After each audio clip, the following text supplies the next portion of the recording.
कृषि क्रान्तिको दिशातिर हामी जानुपर्छ। त्यो नै आत्मनिर्भर अर्थतन्त्रको मूल आधार हुनेछ। त्यो दिशातिर हामी अगाडि बढ्नको निम्ति रोजगारी जे गरेर सृजना गर्न सकिन्छ। अहिले विदेशबाट हामी चाहिँ 20-25 लाख औपचारिक रूपमै पनि श्रमिकहरू विदेशमा छन्। तिनी कतिपयको जागिर खोसिएको छ, कतिपय मनोवैज्ञानिक रूपले पनि त्यहाँ बस्न चाहेको अवस्थामा छैन, कतिपयको जागिर खोसिनेवाला छ।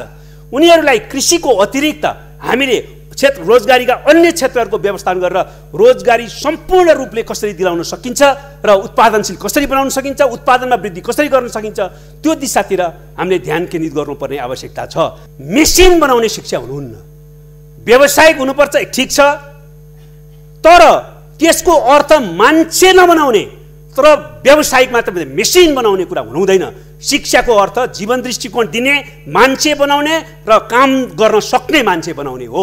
समाजवाद उन्मुख समृद्ध नेपाल बनाउने, प्रकृति मैत्री आर्थिक नीति लिएर अगाडि बढ्ने र नेपाललाई स्वाधीन आत्मनिर्भर अर्थतन्त्र भएको विकसित मुलुकमा अगाडि बढाउने गरी आजदेखि काम अगाडि बढाउनु पर्ने आवश्यकता छ। बजेटलाई अनावश्यक महत्त्वाकांक्षी नबनाऊ, त्यो सम्म कुरा ठिक छ। बजेटलाई हामीले सानो साइजको बनाउनु हुँदैन। आज हामीले निश्चय पनि बजेटलाई आजको आर्थिक स्थितिमा गति दिने, चलायमान बनाउने गरी अगाडि बढाउनु पर्छ। माननीय नारायण काजी श्रेष्ठ, समय 18 मिनट। सम्माननीय अध्यक्षज्यू, आज यो गरिमामय सदनमा हामी प्री बजेटको बारेमा छलफल गर्दैछौँ। त्यसै पनि त्यही बजेटका बारेमा पनि छलफल गर्ने समय कम नै छ।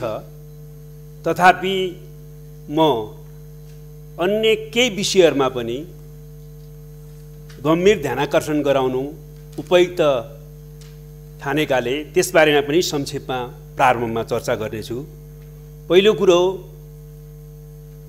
भारतले नेपालको पश्चिमी सिमाना महाकाली नदी वारीको लिम्पियोधरादेखि कालापानी र लिपुलेक लगायतका भूभागहरू लामो समयदेखि अतिक्रमण गर्दै आएको छ र हामीले त्यसको विरोध गर्दै हामी आफ्नो देशको 1 इन्च 1 रोम भूमि पनि छोड्दैनौँ भनेर अडान राख्दै आएका छौँ र हामी सिङ्गो देश त्यसमा प्रतिबद्ध पनि छौँ। हामीले यो प्रक्रिया अगाडि बढाइरहेको बेलामा आफैले विवादित भनेर स्वीकार गरेको भूमिमा अहिले भर्खरै लिपुलेकसम्म बाटो बनाउने काम र उद्घाटन गर्ने काम जो भारत सरकारले गर्यो त्यसका प्रति पनि हामीले आपत्ति प्रकट गर्न चाहन्छौँ, विरोध गर्न चाहन्छौँ र त्यो तत्काल त्यस प्रकारको कामहरू बन्द गरोस् भन्न चाहन्छौँ। यस सन्दर्भमा सरकारले पनि आफ्नो दृष्टिकोण र अडान प्रस्तुत गरेको छ, त्यो अत्यन्तै सही र सकारात्मक छ, त्यसको स्वागत गर्न पनि चाहन्छु। र राष्ट्रिय राजनीतिक पार्टीहरू सबैले पनि त्यसको विरोध गरेका छन् र राष्ट्र एकताबद्ध भएको छ, यो अत्यन्तै प्रसन्नताको कुरा हो।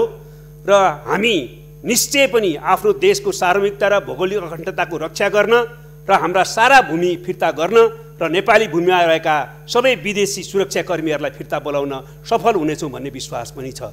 तर यो सन्दर्भमा मैले भन्न खोजेको कुरा चाहिँ के हो भने, यो विषयमा यत्रो महत्त्वको संवेदनशील विषयमा हामीले राष्ट्रिय सभामा पनि छलफल गर्नु पर्थ्यो विषय समय छुट्याएर, र हामीले त्यसो गर्न सकेनौँ। र त्यसो गर्न सन्दर्भमा मन्त्री बोल्ने बेलामा प्री बजेट छलफल भइरहेको बेलामा चाहिँ यसरी गर्न मिल्दैन भन्ने परम्परा छ भनेर विशेष समय राखिएन। म के विशेष अनुरोध गर्न चाहन्छु भने, यस्तो बेलामा प्री बजेट त्यस प्रकारको छलफलको समय नकटाइकन बिहान वा बेलुका गरेर भए पनि हामीले चाहिँ यस्तो राष्ट्रिय संवेदनशील विषयमा विशेष समय लिएर छलफलको आयोजना गर्नु आवश्यक छ भन्ने म ध्यानाकर्षण गराउन चाहन्छु। दोस्रो कुरा, सरकारले केही अघि 2टा अध्यादेश जारी गर्यो। 2टा अध्यादेश सरकारले खारेज पनि गर्यो, राष्ट्रपतिबाट खारेज भएको सूचना जारी पनि भयो। त्यो अध्यादेश नियमावली अनुसार जानकारीको लागि राष्ट्रिय सभाको सदनमा प्रस्तुत गर्नुपर्ने छ, तर सदनमा जुन ढङ्गले 2वटा खारेज भइसकेको अध्यादेश प्रस्तुत भएको छ प्रक्रियागत रूपमा त्यो त्रुटि छ। त्यो कुरातिर पनि म ध्यानाकर्षण गराउन चाहन्छु। र हामी यस्तो स्थितिमा पुग्यौँ कि खारेज भइसकेको अध्यादेश प्रक्रियामा लगेर अस्वीकार गर्ने दिशामा जान थाल्यौँ। यो गम्भीर विडम्बना हो। हाम्रो राष्ट्रिय सभामा प्रतिपक्षी दलका नेताले त्यसबारेमा आफ्नो सूचना दर्ता पनि गराइसक्नु भएको स्थिति छ र हामी त्यो दिशातिर जाने विडम्बना भोग्ने स्थितिमा गयो। यसबारेमा आगामी दिनमा हामी सचेत हुन म अनुरोध गर्न चाहन्छु र अहिले पनि केही गर्न सकिन्छ भने त्यो सम्भावना छ भने गरौँ। र तेस्रो कुरा मैले अहिले भन्न खोजेको कुरा के हो भने हामी राष्ट्रिय सभाका सदस्यहरू पनि सांसदहरू हौँ। सांसदहरू भनेको विधायकहरू हुन्। विधायकहरू अर्थात् ल मेकरहरू हुन्। हाम्रो मूल दायित्व संविधानलाई आत्मसात गर्नु र कानुन निर्माणमा आफ्नो भूमिका स्थापित गर्नु हो। तर कता कता संविधान र कानुन चाहिँ कानुनका विद्यार्थीहरूले मात्रै बुझ्छन्, बुझ्ने अधिकार छ।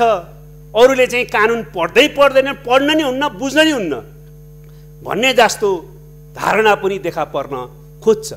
त्यसैले म के भन्न चाहन्छु भने सांसदहरूको मुख्य काम नै कानुन निर्माताको काम भएको हुनाले संविधान कानुन बुझ्न सक्दैनन् भन्ने होइन, बुझ्दैनन् भन्ने होइन, वा बुझ्न पाउँदैनन् भन्ने होइन।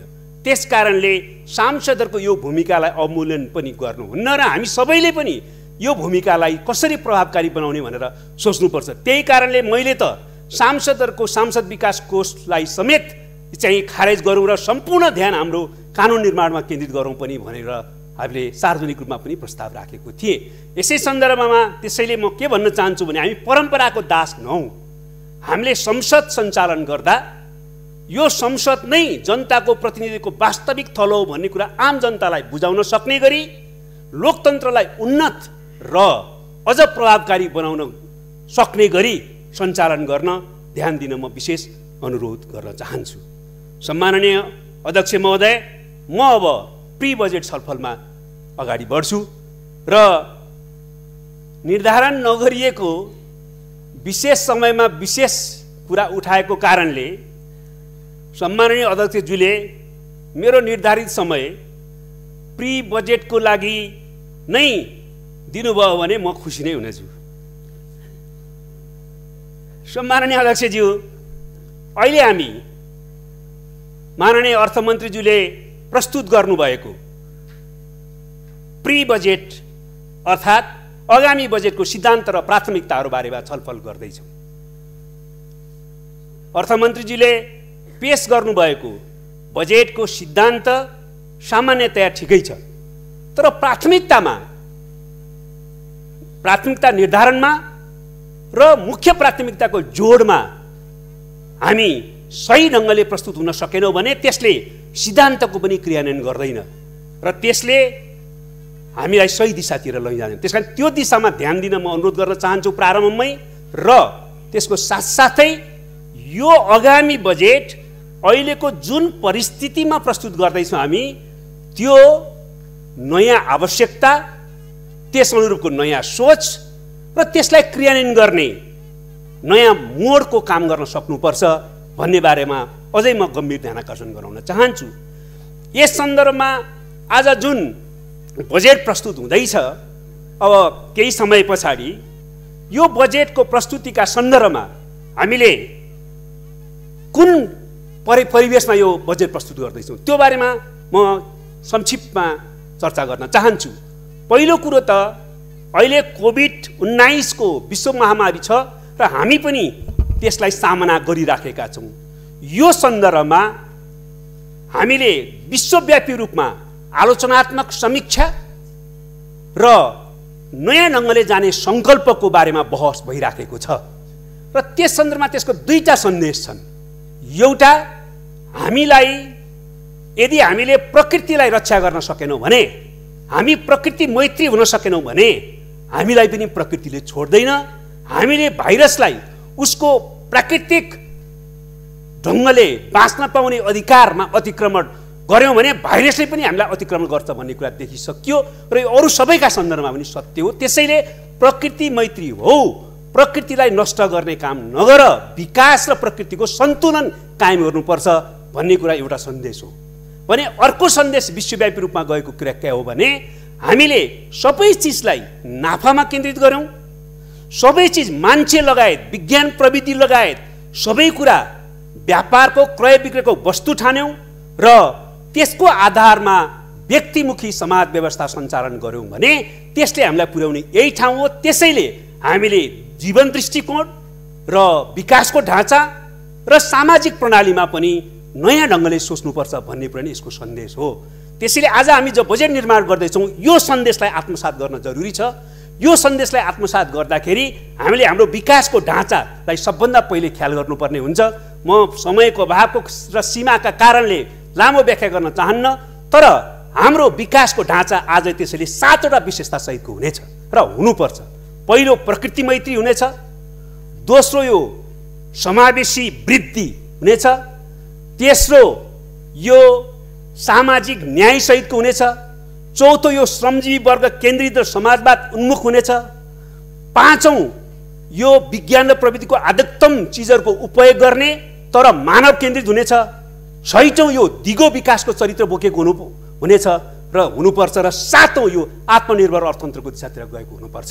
यो 7वटा विशेषता आजको हाम्रो नेपालको लोकतन्त्रको नयाँ मोडेल जस्तै विकासको नयाँ मोडेल हामीले अगाडि बढाउनु पर्ने हुनेछ।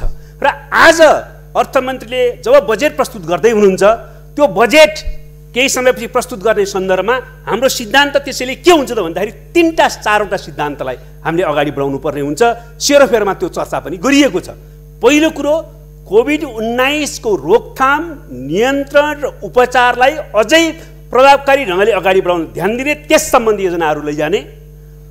दोस्रो कुरा, हामीले यो कोभिड-19 को निराकरण र यससँग सन्दर्भमा देखा परेका आर्थिक जो सङ्कट छ त्यसको सन्दर्भमा राहत प्याकेज र साथसाथै अर्थतन्त्रलाई पुनरुत्थान गर्ने दिशामा जाने हामीले सैद्धान्तिक रूपमा त्यसलाई स्वीकार गर्नु पर्यो। तेस्रो, अघि भनेको बजेट र आत्मनिर्भर अर्थतन्त्रको बजेटको मोडेल र आत्मनिर्भर अर्थतन्त्रको दिशातिर जानु पर्यो। चौथो कुरा, आम रूपमा सधैँ हामीले हाम्रो संविधानको रक्षा, प्रभावकारी क्रियान्वयन, लोकतन्त्रको रक्षा र विकास र मौलिक अधिकारहरूको रक्षा र प्रत्याभूत गर्ने ठाउँमा पुर्याउनु पर्यो। यसरी बजेटका सिद्धान्तहरूलाई यस रूपमा अख्तियार गर्न जरुरी छ। र चौथो कुरा म के भन्न चाहन्छु भने अहिले हाम्रो आर्थिक वृद्धि दर धेरै घट्ने भएको कारणले त्यो 2 र 2.3 को बीचमा आउने भएको कारणले के चर्चा हुन थालेछ भने अबको हाम्रो बजेटको साइज सानो हुनुपर्छ भन्ने। त्यो होइन, बजेटलाई अनावश्यक महत्त्वाकांक्षी नबनाऊ, त्यो सम्म कुरा ठिक छ।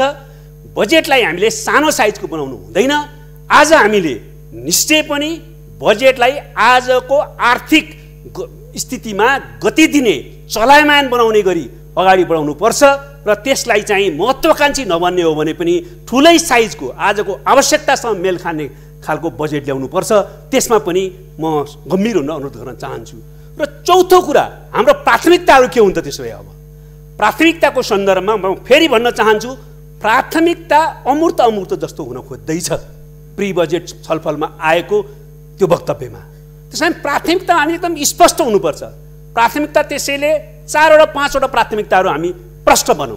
पहिलो कुरो, कोभिड-19 रोकथाम, नियन्त्रण र उपचार। दोस्रो, हामीले विपद जोखिम न्यूनीकरण व्यवस्थापनका निम्ति आवश्यक व्यवस्थामा ध्यान हुनुपर्छ। त्यसको सेरोफेरोमा हामी मुक्ति पाइसकेका छौँ भन्ने ठान्नुहुन्न। यो दिशातिर हामी जानुपर्छ र प्राथमिकता त्यसलाई पहिलो राख्नुपर्ने हुन्छ। र दोस्रो प्राथमिकता, स्वाभाविक रूपमा हामीले राहत, इकोनोमिक स्टिमुलस प्याकेज दिनै पर्छ यो बजेटमा र आर्थिक पुनरुत्थानको समग्र योजना हामीले पेश गर्नुपर्ने हुन्छ। दोस्रो हाम्रो चाहिँ प्राथमिकता त्यहाँ हुनुपर्छ। स्टिमुलस प्याकेज दिएनौँ भने हामीले चाहिँ अर्थतन्त्रलाई चलायमान र गतिशील बनाउन सक्दैनौँ। किन्सियन इकोनोमिक्सको पहिला डिप्रेसन 1930s को बेलामा जो डिप्रेसन भएको थियो, त्यो डिप्रेसनको बेलामा के भनिएको थियो भन्दाखेरि खाल्डा खन्न लगाऊ, खाल्डा फेरि पुर्न लगाऊ, खाल्डा खनेको नि पैसा देऊ, खाल्डा पुरेको नि पैसा देऊ र अर्थतन्त्र चलायमान बनाउन सकिन्छ भन्ने थियो। त्यस कारणले अहिले पनि म भन्छु भने हामीले स्टिमुलस प्याकेज नदिकन गरिब केन्द्रित, श्रमजीवी जनता केन्द्रित, खान नपाएको जनता केन्द्रित र समग्रलाई पीडामा परेकालाई राहत दिने गरी स्टिमुलस प्याकेज र समग्र अर्थतन्त्रको पुनरुत्थानको निम्ति चाहिँ योजना हाम्रो तेस्रो प्राथमिकता हुनुपर्छ। र अझ मूर्तीकृत गर्दा यताउता नगरिकन म के भन्न चाहन्छु भने आजको मुख्य प्राथमिकता कृषि क्रान्ति हो, हरित क्रान्ति हो, यसमा केन्द्रित हुनुपर्छ। अब यताउता गरेर हुँदैन। अहिले करिब 20 लाख नेपाली श्रमिकहरू अब थप कृषितिर मोडिने सम्भावना छ। त्योलाई हामीले कृषिमा नै रोजगारी मुख्यतः दिनुपर्ने हुन्छ र हामीले त्यसैले गर्दाखेरि आम किसानको रक्षा, प्रोत्साहन र उत्पादनको वृद्धि हुने गरी कृषि क्रान्तिको योजना बनाउनुपर्छ। खालि हामी चाहिँ कृषि प्रधान देश हो, 60-70% जनता चाहिँ कृषिमा आश्रित छन्, त्यस कारणले हामीले प्राथमिकता दिनुपर्छ भन्या भएर भएन। अब यो नयाँ बोर्ड बन्नुपर्छ, कृषि क्रान्तिको दिशातिर हामी जानुपर्छ। त्यो नै आत्मनिर्भर अर्थतन्त्रको मूल आधार हुनेछ। त्यो दिशातिर हामी अगाडि बढ्नको निम्ति अहिले किसानको रक्षा प्रोत्साहन के गर्ने, मलखादको व्यवस्था अहिलेदेखि नै के गर्ने, हाम्रो चाहिँ खाली जमिन, सरकारी बाँझो वा सार्वजनिक जमिनलाई प्रकृति नष्ट नगर्ने गरी त्यसको सन्तुलन गर्ने गरी कसरी सदुपयोग गर्ने, कसरी किसानहरूलाई राहत अनुदान उसैले गरिब किसानले पाउने गरी पुर्याउने र हामीले समग्रमा चाहिँ कसरी बजारको पनि व्यवस्था गर्ने, दलालहरूले खान नपाउने गरी बजारको व्यवस्था गर्ने र कसरी यो उत्पादनको वृद्धिले खाद्यान्नमा आपूर्ति को स्थिति मात्र ल्याउने होइन, आत्मनिर्भर मात्र ल्याउने, निर्यात पनि गर्ने ठाउँमा लैजाने गरेर हामीले कृषि क्रान्ति अब मुख्य हुनुपर्छ। त्यसमा विशेष योजना अहिलेको बजेटको मुख्य पक्ष हुनुपर्छ। र दोस्रो प्राथमिकताको कुराकानी गर्दा त्यसरी मैले कृषि पछाडि ठोसमा भन्दाखेरि रोजगारी जे गरेर सृजना गर्न सकिन्छ। अहिले विदेशबाट हामी चाहिँ 20-25 लाख औपचारिक रूपमै पनि श्रमिकहरू विदेशमा छन्। तिनी कतिपयको जागिर खोसिएको छ, कतिपय मनोवैज्ञानिक रूपले पनि त्यहाँ बस्न चाहेको अवस्थामा छैन, कतिपयको जागिर खोसिनेवाला छ। उनीहरूलाई कृषिको अतिरिक्त हामीले रोजगारीका अन्य क्षेत्रहरूको व्यवस्थापन गरेर रोजगारी सम्पूर्ण रूपले कसरी दिलाउन सकिन्छ र उत्पादनशील कसरी बनाउन सकिन्छ, उत्पादनमा वृद्धि कसरी गर्न सकिन्छ, त्यो दिशातिर हामीले ध्यान केन्द्रित गर्नुपर्ने आवश्यकता छ भने रोजगारी पछाडि तेस्रो कुरा हामीले अहिले सोच्नुपर्ने कुरा दुईटा छ। एउटा स्वास्थ्यको क्षेत्रमा, अर्को शिक्षाको क्षेत्रमा। स्वास्थ्यको क्षेत्रमा हामीले यो क्युरेटिभ जो सिस्टम छ, उपचारको प्रक्रिया, त्यसलाई त हामीले अपग्रेड गर्नै पर्छ। यो अपग्रेड गर्ने कामले हाम्रो सेफ जोनको रूपमा नेपाललाई चिनाउन सकिन्छ र पर्यटनलाई त्यसरी पनि योगदान पुर्याउन सकिन्छ भने अर्कोतिर हामीले चाहिँ प्रिभेन्टिभ हेल्थमा अथवा पब्लिक हेल्थलाई मान्यता प्राथमिकता दिनुपर्ने आवश्यकता छ। पब्लिक हेल्थलाई हामीले प्राथमिकता दिएर त्यसलाई पब्लिक हेल्थ रिसर्च काउन्सिल बनाएर त्यो दिशातिर हामीले अगाडि बढ्नुपर्ने आवश्यकता छ। त्यसको निम्ति पनि सरकारलाई म विशेष अनुरोध गर्न चाहन्छु। अर्को शिक्षाको क्षेत्रमा पनि हामीले चाहिँ अर्को ध्यान दिनुपर्ने कुरा छ। शिक्षालाई अहिले हामीले म एउटा कुरा प्रारम्भमै भन्न चाहन्छु, शिक्षा मेसिन बनाउने शिक्षा हुनुहुन्न, व्यावसायिक हुनुपर्छ, ठिक छ, तर त्यसको अर्थ मान्छे नबनाउने तर व्यावसायिक मात्र मेसिन बनाउने कुरा हुनुहुँदैन। शिक्षाको अर्थ जीवन दृष्टिकोण दिने, मान्छे बनाउने र काम गर्न सक्ने मान्छे बनाउने हो। त्यसैले गर्दाखेरि यो भोकेसनल एजुकेसनलाई ठिक ढङ्गले हामीले आत्मसात गर्नुपर्ने पनि आवश्यकता छ। र अर्को कुरा तर अहिले शिक्षाको कुराकानी गर्दाखेरि आम जनताका छोराछोरी सार्वजनिक विद्यालयमा र आङ्गिक क्याम्पसमा पढ्न पाउने, गुणस्तरीय शिक्षा पाउने गरी शिक्षा अगाडि बढाउनु पर्छ। त्यसको निम्ति शिक्षकहरूको दरबन्दी छैन, हजारौं दरबन्दी खाली गर्ने अनि शिक्षालाई आमूल परिवर्तन गर्छौँ र गुणस्तरीय शिक्षा माध्यमिक विद्यालयहरूमा दिन्छौँ भनेर हुन्छ र? त्यसो गर्न मिल्दैन। अहिले जति लगानी गर्नुपर्छ लगानी गर्नुपर्छ। हामीले चाहिँ शिक्षकको दरबन्दी पुरा गर्नुपर्छ, शिक्षकलाई गुणस्तरीय चाहिँ शिक्षकको रूपमा अगाडि बढाउनुपर्छ, उनीहरूलाई प्रोत्साहनको विशेष व्यवस्था गर्नुपर्छ, आवधिक तालिमको व्यवस्था गर्नुपर्छ र नयाँ ढङ्गले शिक्षा प्रणाली अगाडि बढाउनुपर्छ। नत्र भए कुनै पनि सरकारको, त्यसमा पनि कम्युनिस्ट सरकारको यदि विद्यालय, आम सामान्य विद्यालयहरू, सार्वजनिक विद्यालयहरूमा गुणस्तरीय शिक्षा आम जनताको छोराछोरीले पाउने गरी अगाडि बढ्न सकिँदैन र आङ्गिक क्याम्पसमा गुणस्तरीय शिक्षा दिन सकिन्न भने हामी कम्युनिस्ट सरकारको कुनै काम हुने स्थिति रहने छैन। यो दिशातिर पनि म ध्यान आकर्षित गराउन चाहन्छु र यसको साथसाथै स्वाभाविक रूपमा हामीले अहिले सामाजिक सुरक्षा, सामाजिक न्याय र हामीले त्योसँग जोडिएको मौलिक अधिकारको क्रियान्वयनको निम्ति हामीले अगाडि बढ्नुपर्ने आवश्यकता छ। त्यो चाहिँ हामीले स्वाभाविक रूपमा त्यसमा पनि कुनै पनि प्रकारको कमजोरी हुन नपाओस् भनेर हामीले ध्यान दिनुपर्ने हुन्छ। सरकारले त्यसमा विशेष ध्यान दिनुपर्ने आवश्यकता छ। यो सरकार जनादेश प्राप्त सरकार होस्, यो सरकार इतिहासको नयाँ कालखण्डको सरकार हो। त्यसकारणले जतिसुकै प्रतिकूलताहरू कोभिड-19 वा अरू परिस्थितिले सिर्जना गरे पनि हामी जसरी पनि चिर्न सक्षम छौँ र यो देशलाई राष्ट्रिय स्वाधीनताको रक्षा गर्दै समृद्ध नेपाल बनाइ छाड्छौँ भन्ने कुरामा जान जरुरी छ। त्यसैले अहिले हामीले एकातिर कोभिड-19 को रोकथाम, नियन्त्रण र उपचारमा ध्यान केन्द्रित गर्ने, राहत र यो आर्थिक पुनरुत्थानको प्याकेज अगाडि बढाउने र अर्कोतिर हामीले समाजवाद उन्मुख समृद्ध नेपाल बनाउने प्रकृति मैत्री आर्थिक नीति लिएर अगाडि बढ्ने र नेपाललाई स्वाधीन आत्मनिर्भर अर्थतन्त्र भएको विकसित मुलुकमा अगाडि बढाउने गरी आजदेखि काम अगाडि बढाउनु पर्ने आवश्यकता छ। हिजोको कामको निरन्तरता दिएर आज पनि हामीले त्यही दिशातिर काम अगाडि बढाउनु पर्ने आवश्यकता छ। त्यसैले मैले डिटेलमा जान चाहिनँ, समयको पनि सीमा छ। तर यो कुरालाई ख्याल गरिएन भने यो निरन्तरताको बजेट हुनेछ। निरन्तरताको बजेट हुनुहुन्न, नयाँ आवश्यकता, नयाँ सोच र नयाँ मोडको बजेट हुनुपर्छ, जसले नेपाललाई अघि भनेको हाम्रो लक्ष्य सिद्धिको दिशातिर अगाडि बढाउन सकोस्। धन्यवाद।